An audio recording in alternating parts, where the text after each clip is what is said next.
आपल्या कुडाळतील नगरसेवकांनी तसेच बहुसंख्य कार्यकर्त्यांनी भाजपमध्ये प्रवेश केलेला आहे, काय सांगा त्याबद्दल? कुडाळचे नगरसेवक हे शिवसेनेचे सामान्य कुटुंबातले नगरसेवक शिवसेने निवडून देण्याचं आणि इथल्या कुडाळच्या जनतेने निवडून देण्याचं काम केलं होतं. परंतु सत्ताधारी पक्षाकडनं लाखो रुपयाची आमिषं या नगरसेवकांना देण्यात आली आणि ती पूर्णपणे करण्यात आली. आणि त्याचबरोबर आता आपण पाहिलं असेल की काल पालकमंत्री असून देत किंवा भाजप किंवा शिंदे गटाच्या सत्ताधाऱ्यांनी सगळ्यांनी सांगितलं आहे की निधी देण्यासंदर्भात आता जो शिवसेना सोडेल त्यालाच निधी देऊ असं त्यांनी सांगितलं आहे. खरं तर निधी देऊन तुम्ही आमच्या लोकप्रतिनिधींना तुम्ही फोडू शकाल, परंतु सामान्य लोकांना, सामान्य शिवसैनिकांना तुम्ही फोडू शकत नाही. निश्चितपणे जिथे नगरसेवक गेले ते फक्त आणि फक्त स्वतःच्या स्वार्थासाठी आमिषाने गेलेले आहे. कुठल्याही या ठिकाणी राजकीय तडजोडीसाठी गेले नाही, तर आपल्या स्वतःच्या आर्थिक फायद्यासाठी गेलेले आहेत. हे आम्ही यापुढच्या काळामध्ये पुराव्यानिशी दाखवून देऊ. त्यांचं रेकॉर्डिंग सगळं आमच्याकडे आहे. कोणी पैसे दिले, किती पैसे दिले, सगळं रेकॉर्डिंग आहे. ते आम्ही योग्य वेळी आणून देऊ. आणि त्याचबरोबर येणाऱ्या काळामध्ये पुन्हा एकदा सामान्य लोकांना घेऊन शिवसेना उभी करण्याचं काम. तर राजन साळवी हे आज पक्षप्रवेश करतायत. ते खरं तर जुने शिवसैनिक होते. मी पण त्यांच्याशी बोललो की तुम्ही शिवसेनेतच राहा. आज जरी वेळ हे असली तरी योग्य वेळी पुन्हा आपली वेळ येईल.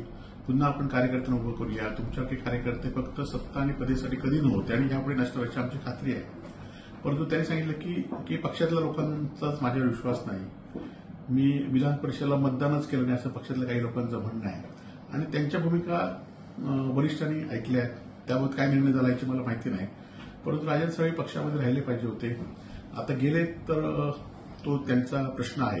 परंतु मी मात्र शिवसेनेबरोबर उद्धव बाळासाहेब ठाकरेंबरोबर सामान्य शिवसेनेबरोबर राहणार आहे. ते आता हे राजकीय त्यांचे प्रश्न आहेत. शेवटी त्यांच्या पक्षाची भूमिका ते ठरवू शकतात आणि त्यामुळे त्याच्याबद्दल मला काय बोलायचं नाही.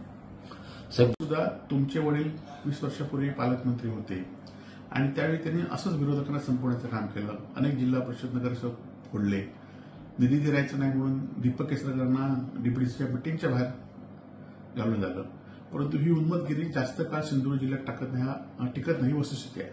आणि त्यामुळे किती उन्मतगिरी केला तरी जिल्ह्यातील जनता जास्त काही टिकूच राहणार नाही अशी आमची खात्री आहे. खरं तर शरद पवार साहेब हे महाराष्ट्रातले राजकारणातले मोठे व्यक्ती आहेत. ते 60-70 वर्ष राजकारणामध्ये आहेत. आणि 2019 मध्ये ज्यावेळी महाविकास आघाडी सत्ता स्थापन केली त्याच्या आधी सुद्धा पवारसाहेब 4 वेळा या राज्याचे मुख्यमंत्री झाले होते. आणि त्यामुळे त्यांची पार्श्वभूमी कशी आहे राजकीय मुत्सद्देगिरीमध्ये हे आपल्याला माहिती होतं. आणि त्यामुळे 2021 मध्ये युती करताना महाविकास आघाडी करताना या सगळ्या गोष्टीचा विचार केला पाहिजे होता. आणि आता मात्र महाविकास आघाडीचा पराभव झाल्यानंतर पवारसाहेब जर सत्ताधारीकडे सत्कार स्वीकारत असतील किंवा त्यांना सत्कार देत असतील तर आता बोलून काय उपयोग नाही. तर हे 2019 मध्ये ह्या सगळ्या गोष्टीचा विचार केला पाहिजे होता आणि मग हा निर्णय घेतला पाहिजे होता महाविकास आघाडीचा. आणि आता मात्र 2024 मध्ये आता बोलून त्याचा 2025 मध्ये आता बोलून त्याचा काही फायदा होणार नाही. आपण शिवसेना वाढीकडे लक्ष दिलं पाहिजे. आम्ही उद्धव बाळासाहेब ठाकरेंबरोबर आहोत. आजही आहोत आणि उद्या आम्ही राहणार आहोत.